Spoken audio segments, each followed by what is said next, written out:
Welcome to everyone. Today we shall study about English paper. आइए dear friends, आज हम बात करते हैं राजस्थान बोर्ड कक्षा 12 के इंग्लिश के पेपर के बारे में, जो कि 22 मार्च को इंग्लिश का जो पेपर है वो होने वाला है, 22 मार्च 2023 को। तो इस पेपर के अंदर किस प्रकार के क्वेश्चन बोर्ड एग्ज़ाम के अंदर आने वाले हैं उनके बारे में हम बात करेंगे, और इम्पोर्टेंट जो टॉपिक है उनको किस प्रकार से आपको एग्ज़ाम के अंदर हल करना है, कैसे आप उसके अंदर अच्छे अंक ला सकते हो। तो ये आपका जो पेपर है वो 3 घंटे 15 मिनट का होने वाला है, और पूर्णांक इसके 80 मार्क्स होंगे, 80 नंबर का ये आपका पेपर होगा।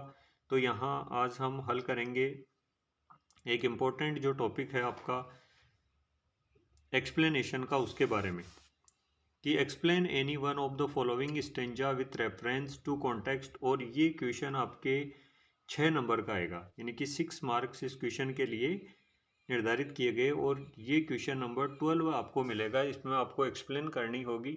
2 एक्सप्लेन आपको दी हुई मिलेगी, उनमें से आपको एनी वन एक्सप्लेन करनी होगी, और उस एक्सप्लेन को आप अच्छी तरीके से हल करके उसमें पूरे के पूरे 6 मार्क्स जो है वो अटेम्प्ट कर सकते हो, प्राप्त कर सकते हो। जैसे यहाँ पर फर्स्ट जो एक्सप्लेन है वो दी गई है, perhaps the earth can teach us as when everything seems dead and later proves to be alive, now I shall count up to 12 and you keep quiet and I will go. तो इसको हमें किस प्रकार से हल करना है वो हम देखेंगे कि यहाँ अपने पास में जो दी गई एक्सप्लेनेशन है उसे हमें कैसे हल करना है। तो जैसे ही आप इसका आंसर प्रारंभ करो, तो आंसर के अंदर सबसे पहले आपका जो पॉइंट होगा वो रेफरेंस का बनेगा। और रेफरेंस में आपको क्या लिखना है? रेफरेंस में आपको लिखना है these lines have been taken from the poem keeping quiet composed by Pablo Neruda. Reference के अंदर आपको 2 चीज़ लिखनी है, एक तो पोइम का नाम और दूसरा पोइट का नाम। ये चीज़ आपको यहाँ रेफरेंस के अंदर लिखनी है। तो इस प्रकार से आप लिख सकते हो these lines have been taken from the poem keeping quiet composed by Pablo Neruda. फिर दूसरा जो पॉइंट बनेगा वो कॉन्टेक्स्ट का बनेगा। कॉन्टेक्स्ट में आपको लिखना है the poet describe about the need for keeping quiet for a moment and doing nothing. कि कवि कह रहा है कि हमें कुछ देर कीपिंग क्वाइट शांत रहना है, एंड ए मोमेंट और एक क्षण के लिए हमें कुछ भी कार्य नहीं करना है। तो इस प्रकार से कवि हमें कुछ गाइड कर रहा है। और एक्सप्लेनेशन का तीसरा पॉइंट आप अपना बनेगा एक्सप्लेनेशन का, यानी कि एक्सप्लेन वाले क्वेश्चन के 3 पॉइंट बनेंगे। पहला रेफरेंस, जिसमें पोइम का नाम होगा और पोइट का नाम होगा। दूसरा कॉन्टेक्स्ट, जिसमें कवि हमें किसके बारे में कह रहा है उसका हमें थोड़ा शॉर्ट के अंदर डिस्क्राइब करना, और तीसरा पॉइंट एक्सप्लेनेशन का बनेगा। तो यहाँ हमको हल करना है, जैसे दी गई ऊपर दी गई जो लाइनें उनकी एक्सप्लेनेशन में यहाँ हल करके बता रहा हूँ। The poet want to say that we can learn a lesson from the earth, कि पृथ्वी से हमें एक पाठ सीखने को मिलता है। Just as the earth appears to be dead in autumn, कि जिस प्रकार से पृथ्वी के ऊपर जो भी पेड़ पौधे होते हैं ऑटम की सीजन के अंदर उनके जो पत्तियां हैं, फूल है, वो गिर जाते हैं, but it is full of life in spring. लेकिन जैसे ही बसंत ऋतु आती है तो उनके जीवन में एक नया उत्साह सा, उमंग सा आ जाता है। तो इसी प्रकार we too can stop be quiet, कि हमें भी कुछ देर शांत रहना चाहिए, and still introspect and be ready for a new enterprise, और इसके बाद में अपने भी जीवन में उसी प्रकार से कुछ नया बदलाव। इन अदर वर्ड्स, या फिर दूसरे शब्दों में हम कहें, we can make a new and better beginning after short pause in our activity, कि हम कुछ क्षण के लिए अपनी गतिविधियां रोक कर एक बार फिर से नई शुरुआत हम कर सकते हैं। तो इस प्रकार से इस पोइम के माध्यम से कवि हमें कहना चाहता है। तो यहाँ को पोइम का नाम था कीपिंग क्वाइट और कवि का नाम था पेब्लो नेराडू। तो यहाँ हमें इस प्रकार से अपनी एक्सप्लेनेशन हल करनी है, और ये वेरी इंपॉर्टेंट टॉपिक है अपने लिए। तो यहाँ अपने को इस टॉपिक का विशेष ध्यान रखना है, और अपने कोर्स के अंदर 6 जो पोइट्री है उन 6 पोइट्री का नाम आपको याद होना चाहिए, और उनके जो राइटर है उनका भी नाम हमें अच्छे से याद होना चाहिए। इसी से हम परीक्षा में अच्छे अंक हासिल कर सकते हैं। तो आइए हम देखते हैं अपनी पहली जो पोइम है वो है my mother eight 66। My mother eight 66 की राइटर है कमला दास। माई मदर एट 66 की राइटर है कमला दास। दूसरा है an elementary school classroom in a slum, और इसके राइटर है Stephen Spender. An elementary school classroom in a slum के राइटर कौन है? Stephen Spender. तीसरी अपनी जो कविता है वो कीपिंग क्वाइट है, जिसकी हमने हाल ही में एक्सप्लेनेशन की है, और पेब्लो नेराडू उसके राइटर हैं। चौथी अपनी जो पोइम है वो ए थिंग ऑफ ब्यूटी है और इसके राइटर है John Keats. A thing of beauty के राइटर है जॉन किट्स। पांचवी पोइम है रोड साइड स्टैंड है और इसके राइटर है रॉबर्ट फ्रॉस्ट। छठवीं अपनी जो पोइम है वो है आंट जेनिफर्स टाइगर और इसके राइटर है एडरिन रिच। तो इन छः की छः पोइमों के हमें नाम याद रखने और साथ में इनके जो राइटर हैं उनके भी नाम हमें अच्छे से याद रखने हैं, जिससे कि आपको एग्ज़ाम के अंदर पूरे 6 के 6 मार्क्स मिल सके, वो प्राप्त हो सके, ऐसी हमें कोशिश करनी है।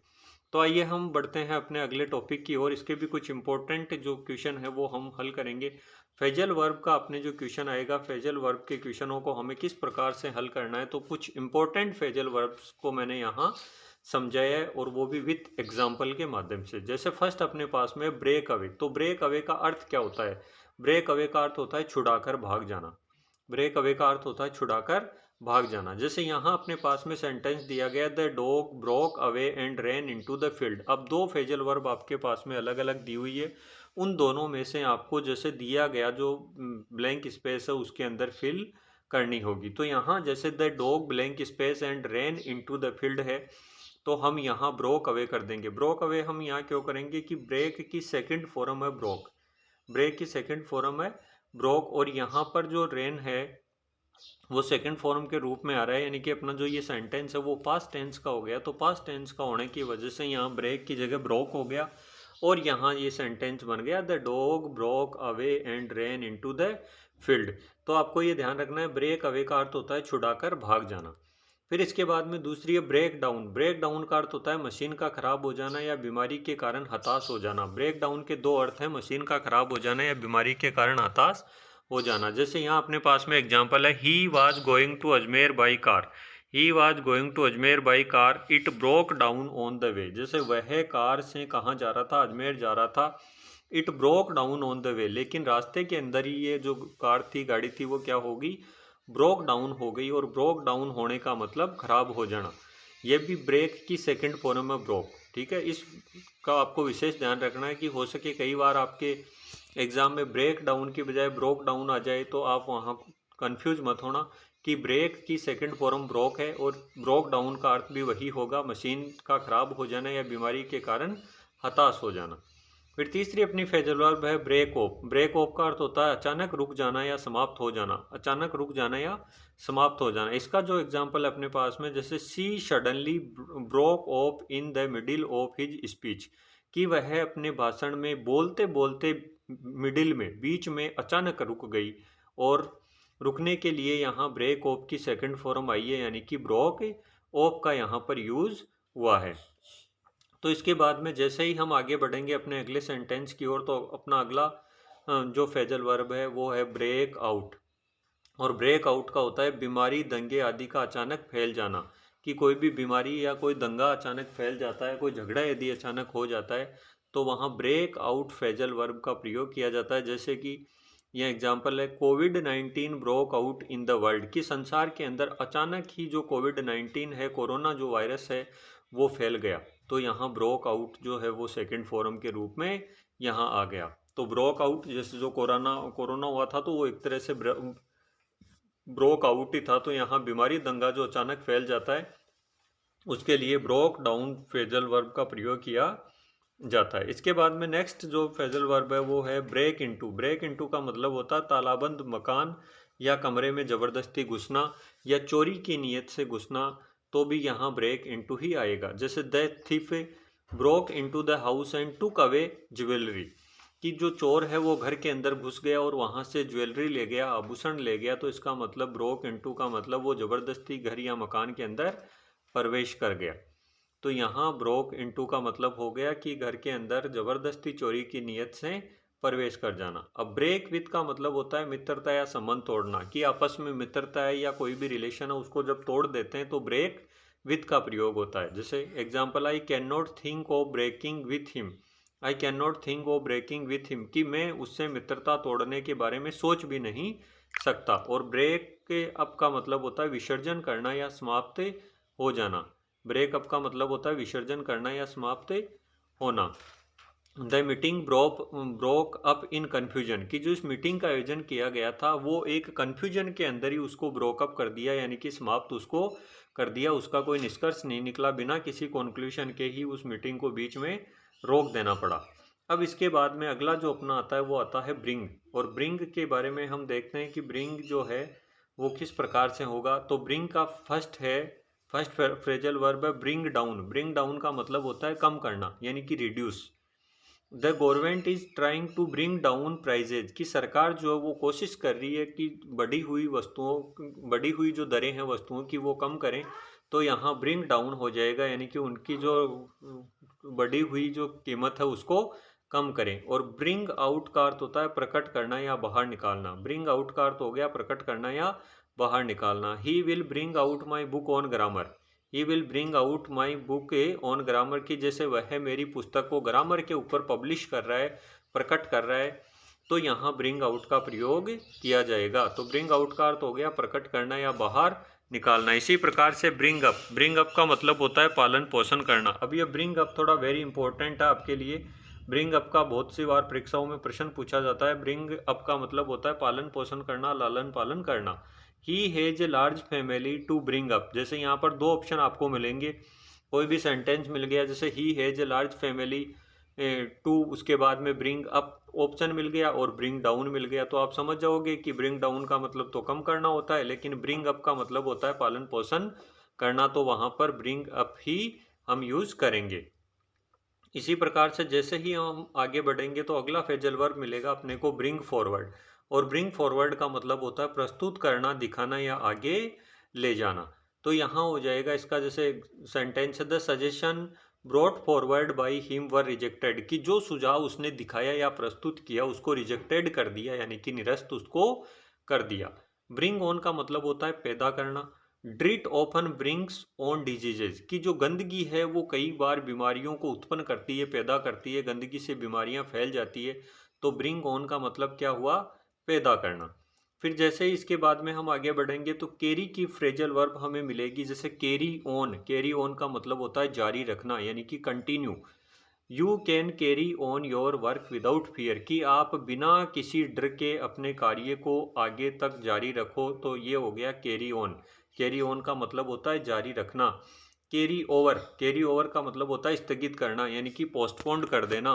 देर was not time to discuss the proposal to the committee, carried it over to the next meeting, कि यहाँ हमारे पास में ऐसा कोई मुद्दा नहीं था जिसके ऊपर जो कमेटी है वो अगली मीटिंग के अंदर कोई विचार विमर्श करे, इसलिए उसको कैरीड ओवर कर दिया, यानी कि उसको स्थगित कर दिया, पोस्टपोन्ड उसको कर दिया। कम, अब उसके बाद में कम से रिलेटेड जो है वो देखेंगे हम। कम एक्रॉस का मतलब होता है अचानक मिलना।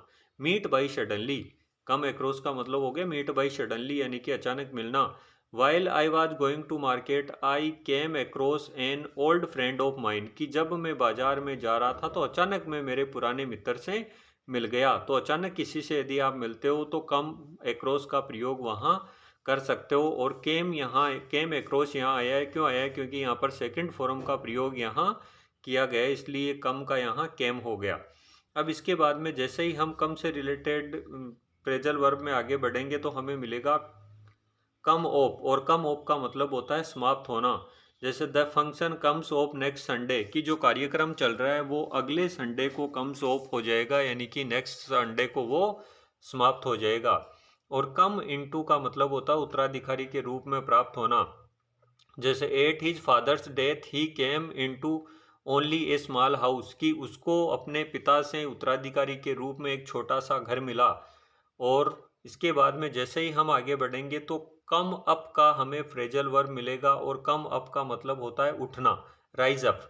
The question came up before the parliament last week, की पिछली पार्लियामेंट के अंदर जो क्वेश्चन है वो कुछ क्वेश्चन उठाए गए, तो केम अप का मतलब होता है प्रश्न करना।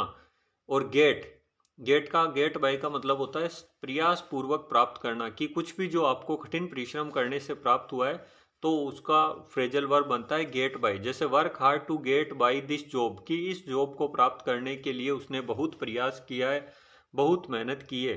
और गेट एट का अर्थ होता है पहुंचना। गेट एट का अर्थ भी पहुंचना होता है और गेट टू का अर्थ भी पहुंचना होता है। I could not get it him because of the crowd, कि मैं उसके पास तक नहीं पहुंच सका।